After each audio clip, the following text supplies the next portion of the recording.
because it lingers. No matter how much medicine you take, you can feel fine. You get back out there, one move, one change of direction, and boom, you're right back feeling that same type of pain. So it's going to be a tough injury that she's going to have to manage. How long did it take you to recover from? To be honest, Tracy, I play tennis and I can still feel that injury linger because I don't know that it ever really goes away. You just learn to manage and play with it, which could also lead to why her numbers are down. Listen, the logo shoots the longest distance out there in the WNBA consistently, and that's going to take away from her lift, whether she's shooting three-point range or even further out. I remember struggling. Basketball Hall of Famer Lisa Leslie recently provided detailed insights into groin injuries affecting professional athletes, drawing from her personal experience with a similar condition during the 2006 season. Her commentary offers valuable perspective on the challenges facing players dealing with this type of muscular issue. Leslie described the complexity of groin injuries, explaining how the affected area creates deep, difficult-to-locate pain that requires extensive therapeutic intervention. During her own recovery process, she required significant taping around her thigh and gluteal muscles to provide adequate support and pressure for the damaged tissue. The treatment protocol typically involves alternating ice and heat therapy combined with extended rest periods. Point range or even further out. I remember struggling all season long in 2006 with that injury. Wow. AJ, how will this affect the Fever going forward? Well, as Coach White mentioned, this is a team that has experience playing without Clark on the floor, and they have a lot of depth, right? So it's going to be something where the players are going to have to step up. Ari McDonald, Lexi Hall, Liam Boston. You know, this is a team that has proven, even with the Commissioner's Cup championship, that they can beat really top-tier teams. The Minnesota Lynx arguably could be back in the WNBA Finals this year, and the fact. However, mid-season recovery presents unique challenges since competitive athletes cannot afford the prolonged downtime necessary for complete healing. This creates a problematic cycle where players may feel temporarily improved but risk re-injury with sudden directional changes or explosive movements. Leslie emphasized the persistent nature of groin injuries, noting that nearly 2 decades after her initial injury, she continues experiencing residual effects during tennis activities. This long-term impact suggests that such injuries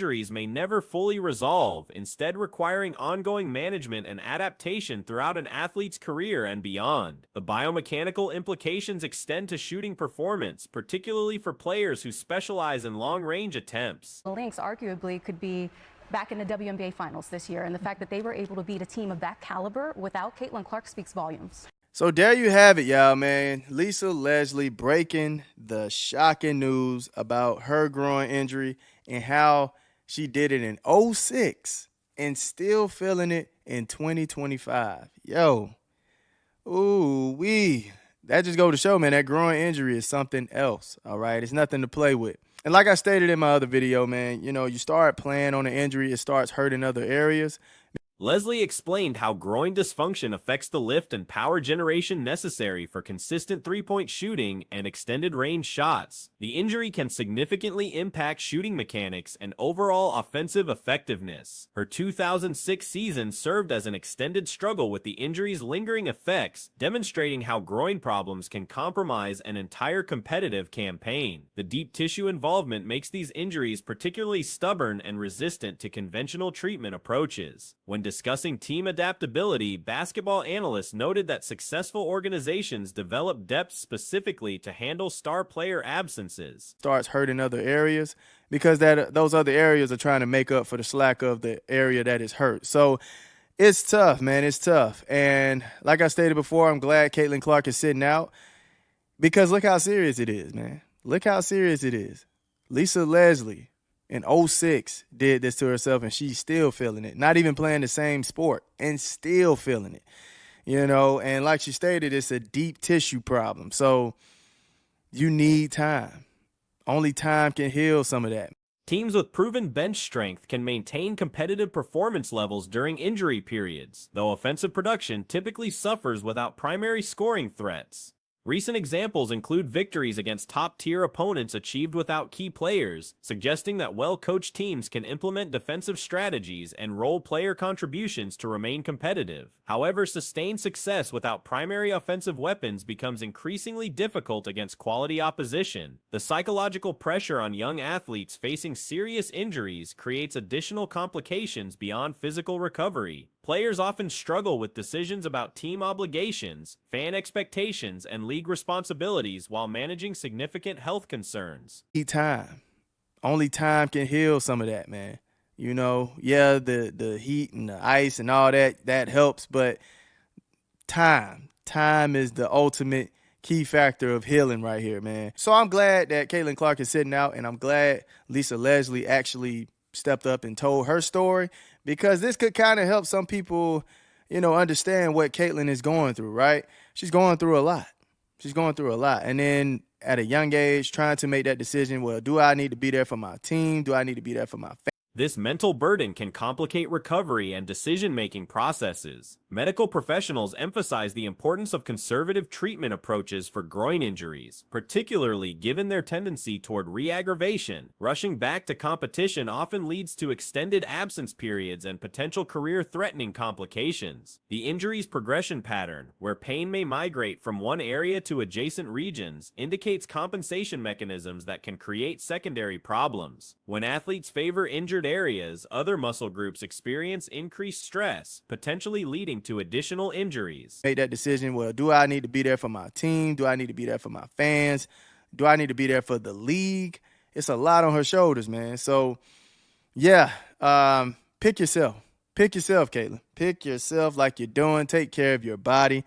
You are dealing with a serious injury, all right? Not one of those injuries you can just say, oh, it's okay, I can play through it. You're dealing with an injury that could end a career. So be very, very careful on what you're doing, man. And I agree 1,000% with her sitting out, especially with Lisa backing it up here.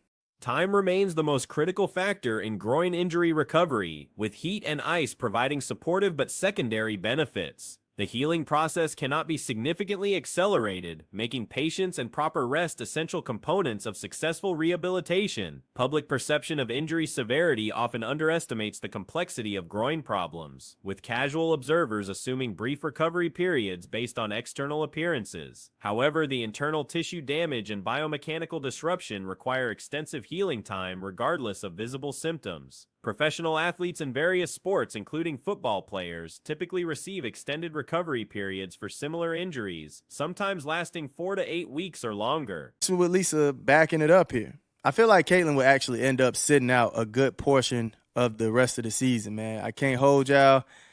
And at the end of the day, I think it's needed. I think it's needed because that injury, man, it's just something else. I don't want her to end up injuring even more of that area, and now all of a sudden she's out for an entire year next year. I don't need that, man. I don't think anybody needs that. So I would rather her just sit this one out. The contact nature of different sports may vary, but the underlying tissue damage requires similar healing approaches. Long-term athletic performance may remain compromised even after apparent recovery, with many athletes reporting persistent discomfort during specific movements or activities. Tennis players in particular seem susceptible to ongoing issues due to the sport's demanding lateral movements and explosive directional changes. The injury's impact on career longevity becomes a significant consideration for young athletes, as premature returns to competition risk more severe damage and extended future problems. Conservative management approaches, while frustrating in the short term, often prevent career-threatening complications. Needs that. So I would rather her just sit this one out.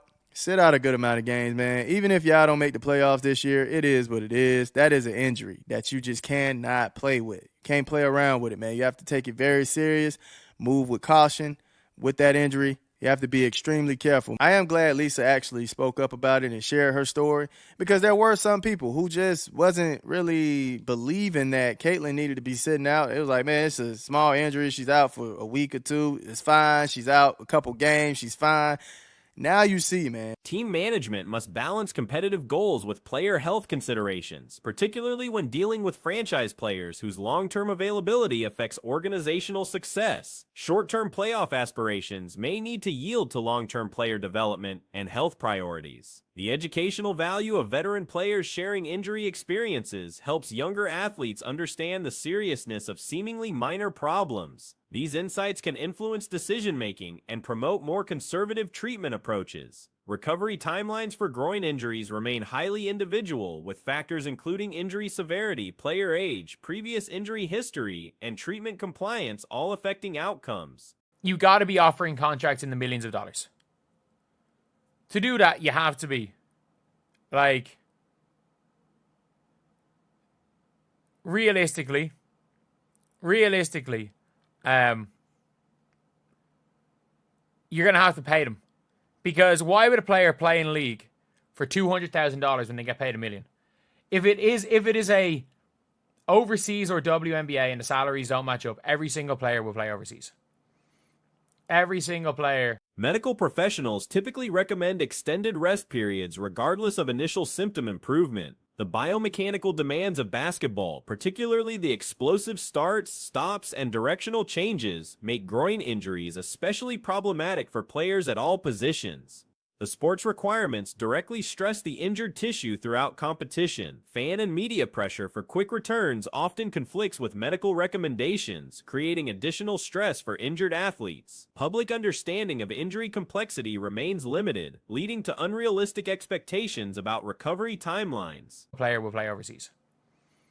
Every single player will play overseas.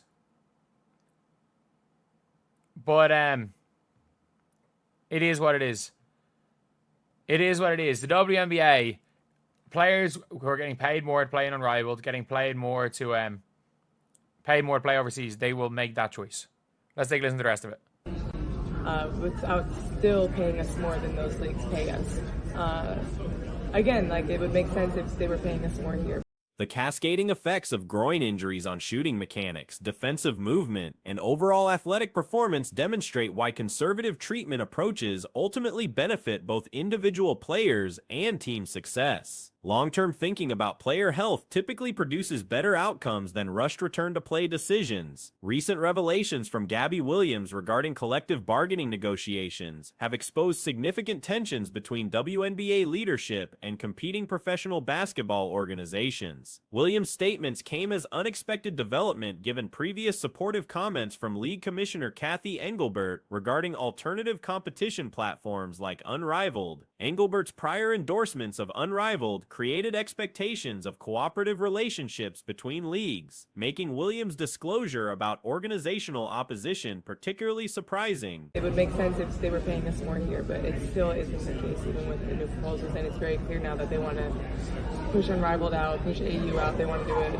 as much as possible. So I think now more than ever, it's really important to push against these kinds of issues. And I mean this when I say this, the players have a point. The players have a point. Like, absolutely, they have a point in that regard. Like, players are basically... There are rules now in the WNBA that you can't show up late.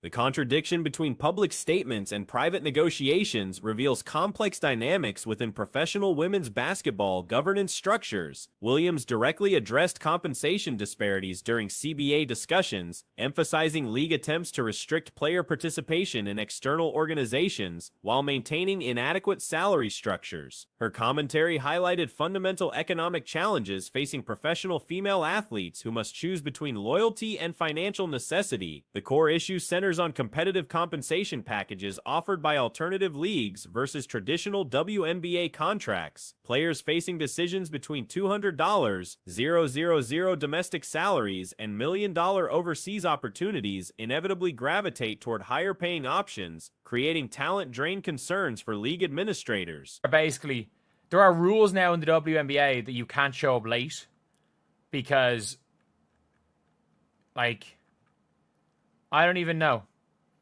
At the end of the day, these players are going to make the best decision for them. And if it ends up being a case where, like, if it ends up being a situation where players have to make a choice, they're going to choose where to get paid more.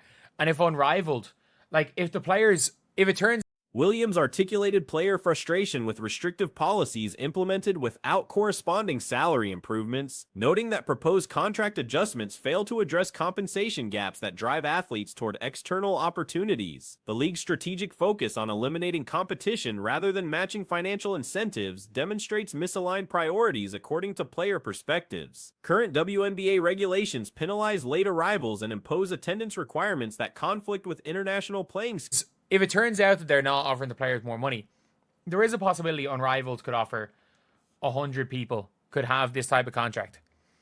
You could find investors for Unrivaled. Even you would need Caitlin Clark. It would have to go 5-on-5, and you would have to do a whole bunch of other things, and it would be essentially the wobble. But at the same time, it's big. This is an important thing to talk about, and it genuinely seems that the league is on. When faced with substantial salary differences, rational decision-making favors higher compensation regardless of league preferences or administrative convenience.